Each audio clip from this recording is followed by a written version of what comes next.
পরের বার টার্গেট করো আগে। দেখো অল্প একটুর জন্য সোজা সোজা হলো না, হবে দেখে ফেলো টার্গেট করে।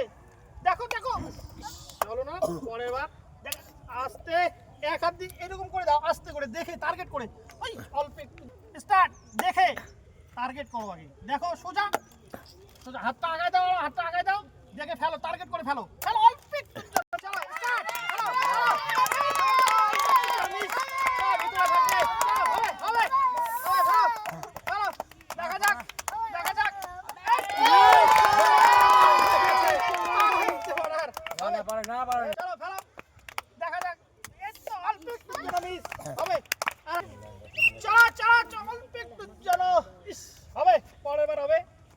তালি হবে তালি। টার্গেট করে আসতে গেছে গেছে হলো না, আর একটা লাস্ট চান্স দেখা যাক, হবে হবে চলো গেছে, এটা গেছে